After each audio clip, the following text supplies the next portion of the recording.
passageiros do mundo do sobrenatural. Hoje eu trago para vocês mais um vídeo da playlist de crimes misteriosos aqui no canal. Porém, antes de falar a respeito desse vídeo, já convido a todos a darem uma passadinha aqui embaixo na descrição e conhecerem as redes sociais do canal. O blog Passaporte para o Sobrenatural e o Instagram @milas_freitas. Além disso, já deve ter passado aqui por cima o nosso card do canal de gameplays.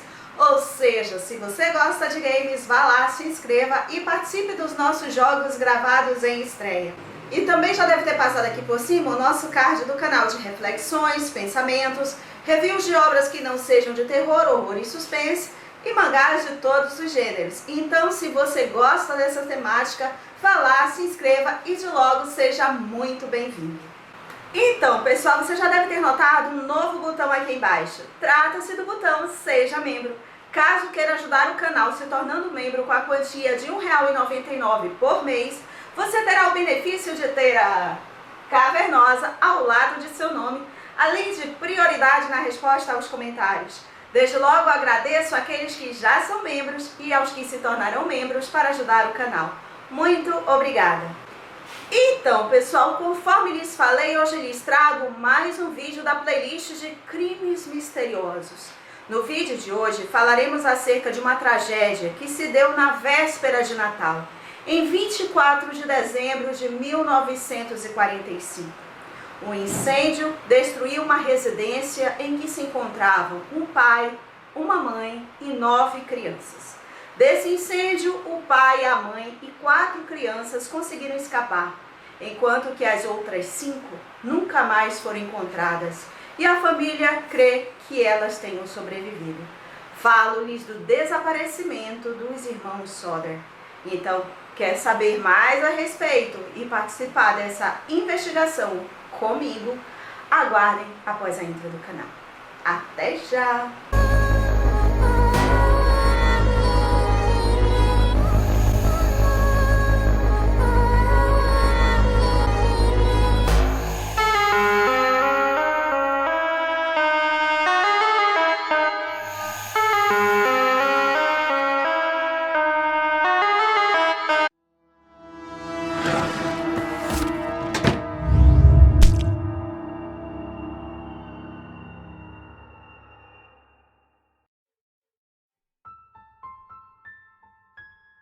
George Sodder nasceu Giorgio Sodo em Tula, Sardenha, em 1895 e migrou para os Estados Unidos em 1908, quando tinha 13 anos.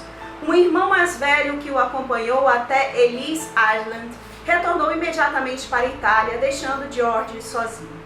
Ele encontrou trabalho nas ferrovias da Pensilvânia, carregando água e suprimentos para os trabalhadores. E depois de alguns anos mudou-se para Smithers, Virgínia Ocidental. Inteligente e ambicioso, ele primeiro trabalhou como motorista e depois lançou sua própria empresa de caminhões, transportando terra para construção e mais tarde frete e carvão. Um dia ele entrou em uma loja local chamada Music Box e conheceu a filha dos proprietários, Ginny Cipriani, que tinha vindo da Itália quando tinha 3 anos. Eles se casaram e tiveram 10 filhos entre 1923 e 1943 e se estabeleceram em Fayetteville, Virgínia Ocidental, uma cidade dos Apalaches com uma pequena, mas ativa comunidade de imigrantes italianos. Os Sodders eram, disse um magistrado do condado, uma das famílias de classe média mais respeitadas da região.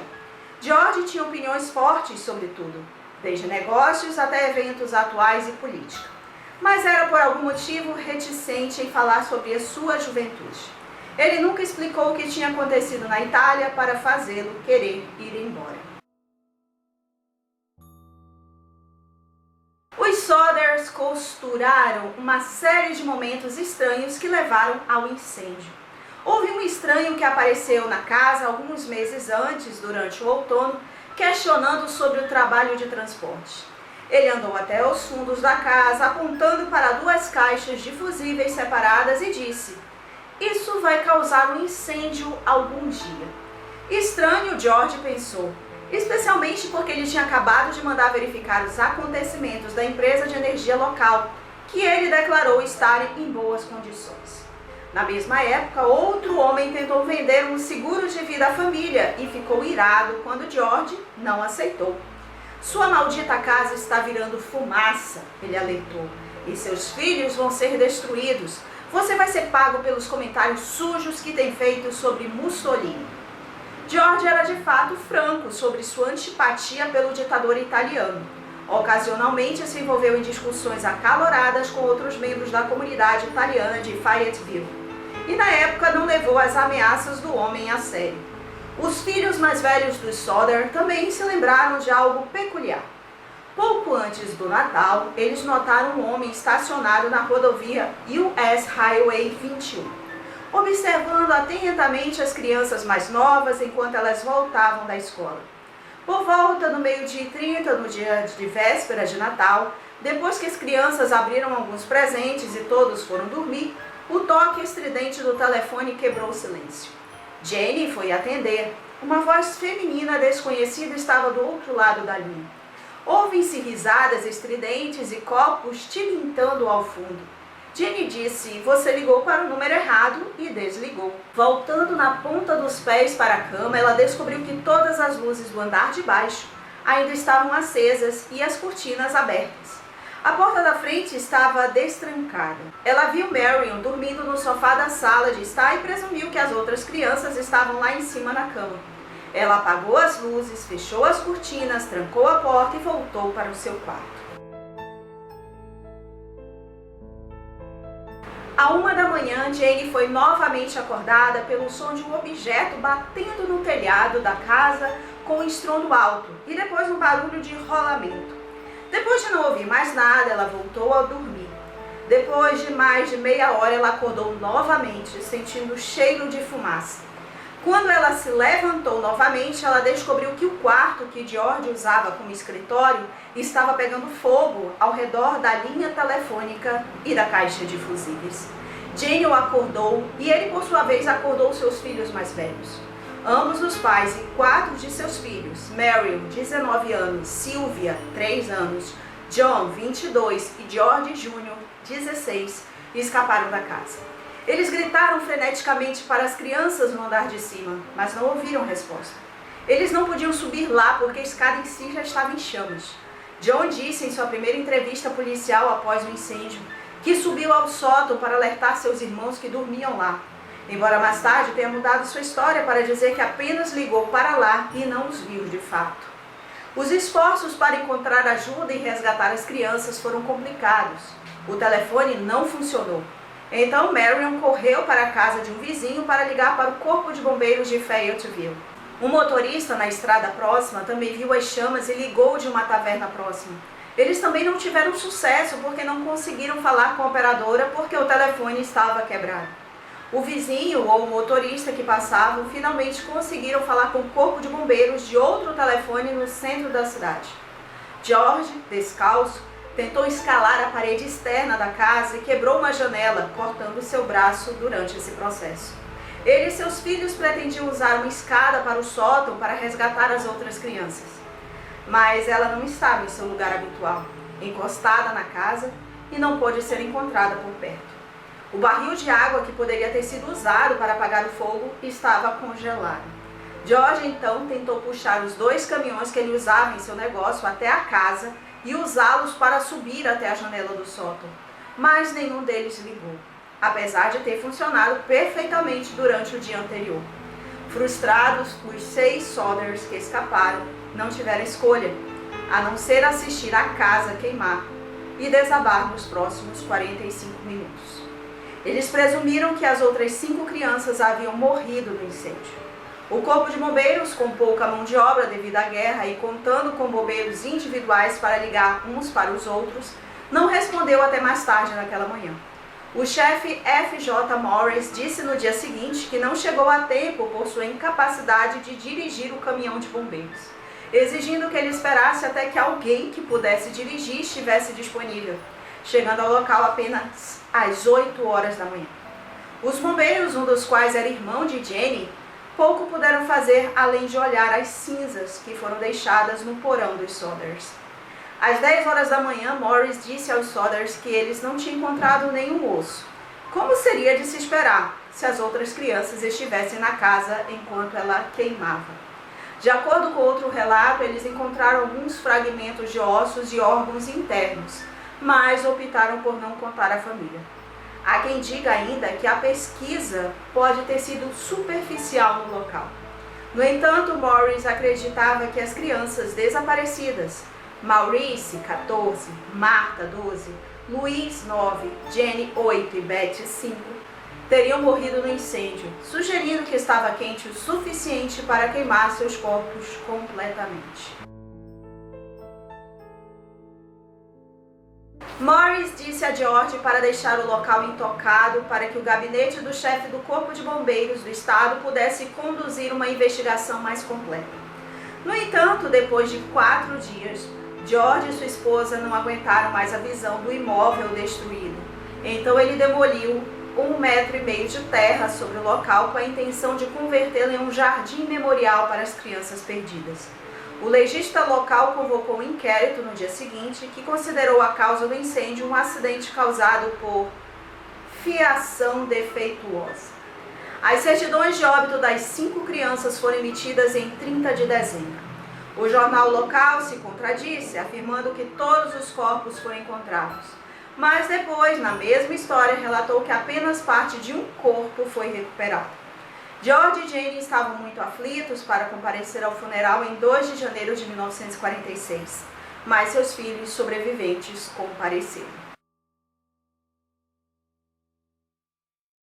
Pouco tempo depois, quando começaram a reconstruir suas vidas, a família Sodder começou a questionar todas as descobertas oficiais sobre o incêndio. Eles se perguntavam por quê. Se tinha sido causado por um problema elétrico, as luzes de Natal da família permaneceram acesas durante os estágios iniciais do incêndio, quando não deveriam ter energia. Então eles encontraram a escada que estava faltando na lateral da casa na noite do incêndio, no fundo de um aterro a 23 metros de distância. Um reparador de telefone disse aos Sodders que a linha telefônica da casa não havia sido queimada no incêndio, como eles pensaram inicialmente, mas cortada por alguém. Um homem que os vizinhos viram roubando um bloco e palha da propriedade na época do incêndio foi identificado e preso. Ele admitiu o roubo e alegou que foi ele quem cortou a linha telefônica, pensando que era uma linha de energia, mas negou ter qualquer coisa a ver com o incêndio.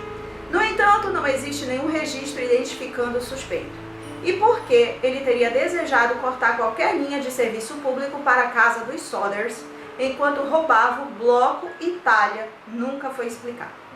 Jenny também teve dificuldade em aceitar a crença de Morris de que todos os vestígios dos corpos das crianças tinham sido completamente queimados no fogo.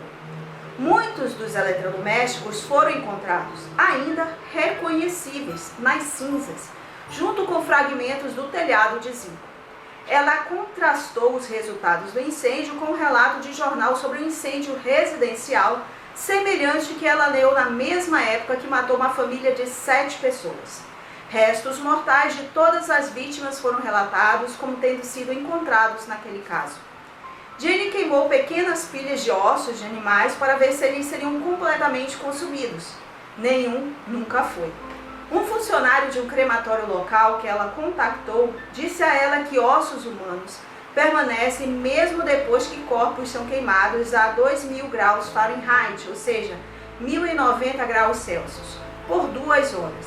Muito mais tempo e mais quente do que o incêndio residencial poderia ter sido. Destaca-se que a casa deles foi destruída em 45 minutos. A falha de partida dos caminhões dos Sodders também foi considerada. George acreditava que eles tinham sido adulterados, e talvez pelo mesmo homem que roubou o bloco e o equipamento e cortou a linha telefônica. No entanto, um dos genros, George, disse ao Charleston Gazette Mill em 2013 que ele passou a acreditar que Sodder e seus filhos poderiam ter, na pressa de dar partida dos caminhões, inundado os motores. Alguns relatos sugeriram que a ligação telefônica errada para a casa dos Sodders também pode ter sido conectada de alguma forma ao incêndio. No entanto, os investigadores mais tarde localizaram a mulher que fez a ligação. Ela confirmou que havia ligado errado. À medida que a primavera se aproximava, os Sothers, como haviam dito que fariam, plantaram flores no solo escavado sobre a casa. Jane cuidou do jardim cuidadosamente pelo resto de sua vida. No entanto, novos acontecimentos no início de 1946 reforçaram a crença da família de que as crianças que estavam homenageando poderiam de fato estar vivas em algum lugar. Logo surgiram evidências indicando que o incêndio não havia começado em uma falha elétrica e, em vez disso, foi provocado deliberadamente. O motorista de um ônibus que passou por Fayetteville na véspera de Natal disse ter visto algumas pessoas jogando bolas de fogo na casa. Poucos meses depois, quando a neve derreteu, Sylvia encontrou um objeto pequeno, duro, verde escuro, parecido com uma bola de borracha no mato próximo. George, relembrando o relato de sua esposa sobre uma pancada forte no telhado antes do incêndio, disse que parecia uma granada de mão, bomba de abacaxi, ou algum outro dispositivo incendiário usado em combate. A família mais tarde alegou que, ao contrário da conclusão do chefe dos bombeiros, o incêndio havia começado no telhado, embora até então não houvesse como provar isso, ou seja, consistiria em um incêndio criminoso. Outras testemunhas alegaram ter visto as próprias crianças desaparecidas de Sother. Uma mulher que estava observando o incêndio da estrada disse ter visto algumas delas espiando para fora de um carro que passava enquanto a casa estava queimando. Outra mulher, em um ponto de parada entre Fayetteville e Charleston, disse que serviu café da manhã para elas na manhã seguinte e notou a presença de um carro com placas da Flórida no estacionamento no ponto de parada também. Uma mulher em um hotel de Charleston viu fotos de crianças em um jornal e disse que tinha visto 4 das 5 crianças semanas após o incêndio. As crianças estavam acompanhadas por 2 mulheres e 2 homens, todos de origem italiana. Ela disse em um comunicado: "Não me lembro dos dados exatos. No entanto, todo o grupo se registrou no hotel e ficou em um quarto grande com várias camas. Eles se registraram por volta da meia-noite. Tentei falar com as crianças de forma amigável, mas os homens olharam hostis e se recusaram a me deixar falar com essas crianças. Um dos homens olhou para mim de forma hostil, congelado, e então me disse mais nada. Eles partiram cedo na manhã seguinte." Em 1947, George e Jane enviaram uma carta sobre o caso ao FBI e parecem terem recebido uma resposta de J. Edgar Hoover, abre aspas, "Embora gostasse de ser útil, o assunto relacionado é de caráter local e não está dentro da jurisdição investigativa deste escritório." Fecha aspas. Os agentes de Hoover disseram que ajudariam se pudesse obter permissão das autoridades locais, mas a polícia e os bombeiros de Fayetteville recusaram a oferta. Em seguida, os Sothers recorreram a um investigador particular chamado C.C. Tinsley, que descobriu que o vendedor de seguros que havia ameaçado George era um membro do júri. Ele também ouviu uma história curiosa de um ministro de Fayetteville sobre F.J. Morris, o chefe dos bombeiros. Embora Morris tenha alegado que nenhum resto humano havia sido encontrado, ele concluiu confiante que havia descoberto um coração nas cinzas. Ele o escondeu dentro de uma caixa e o enterrou no local. Tinsley convenceu Morris a mostrar-lhe o local. Juntos, eles desenterraram a caixa e a levaram direto para um agente funerário local, que concluiu que era fígado bovino, intocado pelo fogo. Logo depois, os Sothers ouviram rumores de que o chefe dos bombeiros havia dito a outros que o conteúdo da caixa não havia sido encontrado no fogo, que ele havia enterrado o fígado bovino nos escombros na esperança de que encontrassem quaisquer restos para apaziguar a família o suficiente para interromper a investigação. Nos anos seguintes, as dicas e as pistas continuaram a chegar. George viu uma foto de jornal de crianças em idade escolar na cidade de Nova York e foi complementada com aquela que era a sua filha Beth. Ele chegou a Manhattan em busca da criança, mas os pais dela se recusaram a falar com ele. Em agosto de 1949, os Sothers decidiram montar uma nova busca na cena do incêndio e trouxeram um patologista de Washington chamado Oscar B. Hunter. A escavação foi completa, descobrindo vários objetos pequenos, moedas danificadas, um dicionário parcialmente queimado e vários fragmentos de vértebras. Hunter encaminhou os ossos para o Smithsonian Institution, que emitiu o seguinte relatório: os ossos humanos consistem em 4 vértebras lombares pertencentes a um indivíduo. Como os recessos transversais são fundidos, a idade desse indivíduo na morte deveria ter entre 16 ou 17 anos. O limite superior de idade deve ser por volta dos 22, já que os centros, que normalmente se fundem aos 23, ainda não estão fundidos. Com base nisso, os ossos mostram maior maturação esquelética do que seria de se esperar de um garoto de 14 anos, a criança mais velha desaparecida de Sothers. No entanto, é possível, embora não seja provável, que um garoto de 14 anos e meio mostre maturação de 16 e 17 anos. As vértebras não apresentaram nenhuma evidência de que foram expostas ao fogo, disse o relatório. É muito estranho que nenhum outro osso tenha sido encontrado na suposta escavação cuidadosa do porão da casa. Observando que uma casa completa queimou por apenas cerca de meia hora, ele disse que seria de se esperar encontrar os esqueletos completos das 5 crianças, em vez de apenas 4 vértebras. O relatório do Smithsonian motivou 2 audiências no Capitólio em Charleston, após as quais o governador O.K. L. Patterson e o superintendente da Polícia Estadual W.E. Burchett disseram aos Sothers que sua busca era inútil e declararam o caso como encerrado. Sem se deixar abater, George e Jenny ergueram um outdoor ao longo da Rota 16 e distribuíram panfletos oferecendo uma recompensa de $5.000 por informações que levassem à recuperação de seus filhos. Eles logo aumentaram o valor para $10.000. Uma carta chegou de uma mulher em St. Louis dizendo que uma menina mais velha, provavelmente Martha, estava em um convento. Outra dica veio do Texas, onde um cliente em um bar ouviu uma conversa incriminadora sobre um incêndio na véspera de Natal há muito tempo em West Virginia. Alguém da Flórida alegou que as crianças estavam hospedadas com um parente distante de Jenny. George passou pelo país para investigar cada uma das pistas, sempre voltando para casa sem nenhuma resposta. Quando George soube mais tarde que um parente de Jenny na Flórida tinha filhos que se pareciam com os dele, o parente teve que provar que os filhos eram seus antes que George ficasse satisfeito. Em 1967, George foi para uma área de Houston para investigar outra dica. Uma mulher de lá havia escrito para a família dizendo que Lois havia revelado sua verdadeira identidade a ela em uma noite após beber demais. Ela acreditava que ele e Maurice estavam morando em algum lugar do Texas. No entanto, George e seu genro, Grover Paxton, não conseguiram falar com ela. A polícia de lá conseguiu ajudá-los a encontrar os 2 homens que ela havia identificado, mas eles negaram ser os filhos desaparecidos. Paxton disse anos depois que dúvidas sobre essa negação permaneceram na mente de George pelo resto de sua vida. Outra carta que eles receberam naquele ano trouxe aos Sothers o que eles acreditavam ser a evidência mais confiável de que pelo menos Louis ainda estava vivo. Um dia, Jenny encontrou no correio uma carta endereçada a ela, com carimbo postal de Central City, Kentucky, sem endereço de retorno.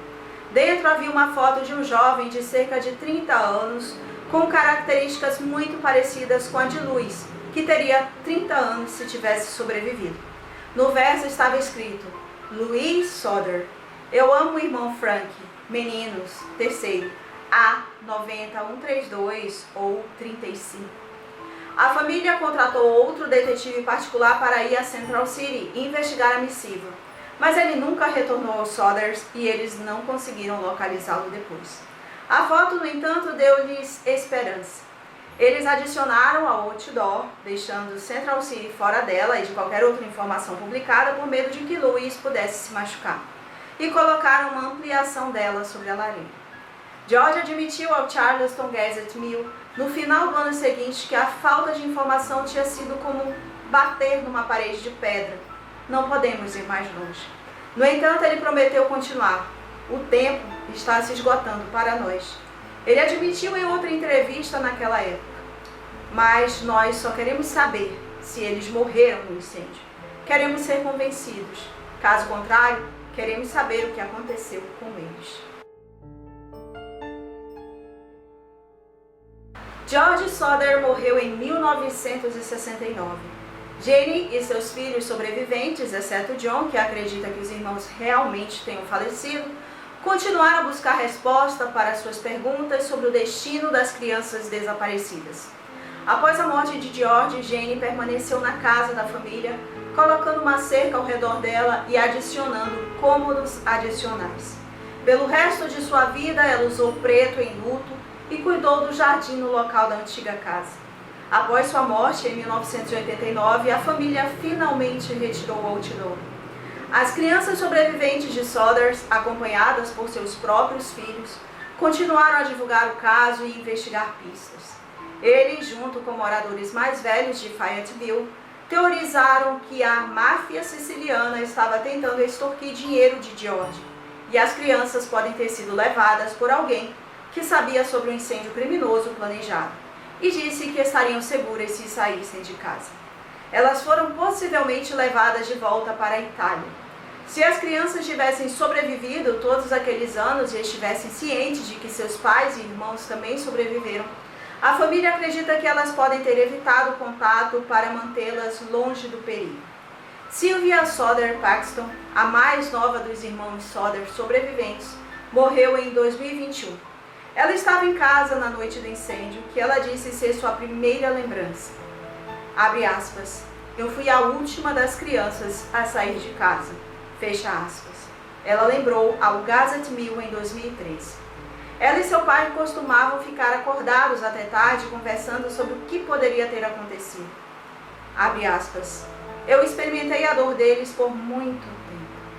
Ela acreditava que seus irmãos sobreviveram naquela noite e ajudou nos esforços para encontrá-los e divulgar o caso. Sua filha disse em 2006, ela prometeu aos meus avós que não deixaria a história morrer, que faria tudo o que pudesse. No século XXI, os esforços da família passaram a incluir fóruns online, além da cobertura da mídia. O aumento deste último levou alguns que examinaram o caso a acreditar que as crianças de fato morreram em 1945. George Bragg é um ator local que escreveu sobre o caso em seu livro de 2012, West Virginia's Unsolved Murders. Acredita que John estava dizendo a verdade em seu relato original, quando disse que tentou acordar fisicamente seus irmãos antes de fugir de casa. Ele admite que essa conclusão ainda pode não estar correta. A lógica diz que eles provavelmente queimaram no fogo, mas você nem sempre pode seguir a lógica. Stacey Horne, que fez um segmento sobre o caso para a National Public Radio por volta do 60º aniversário em 2005, também acredita que a morte das crianças no incêndio é a solução mais plausível. Em uma postagem contemporânea em seu blog com material que ela teve que cortar de sua história por tempo, ela observou que o fogo continuou a arder durante toda a noite após a casa desabar, e que 2 horas não foram tempo suficiente para procurar as cinzas completamente. Mesmo que tivesse sido, os bombeiros podem não saber o que procurar. No entanto, ela disse, há estranheza genuína o suficiente sobre tudo isso, que se algum dia for descoberto que as crianças não morreram no incêndio, eu não ficarei chocada. Em 2022, o History Channel exibiu um episódio de sua série History's Greatest Mysteries, que detalhou os eventos do caso. Por quase 4 décadas, qualquer um que dirigiu pela Rota 16, perto de Fayetteville, Virgínia Ocidental, podia ver um outdoor com as imagens granuladas de 5 crianças, todos de cabelos escuros e olhos solenes, seus nomes e idades. Maurice, 14, Martha, 12, Luiz, 9, Jenny, 8 e Betsy, junto com especulações sobre o que aconteceu com eles. O que realmente teria acontecido? Será que um dia realmente saberemos?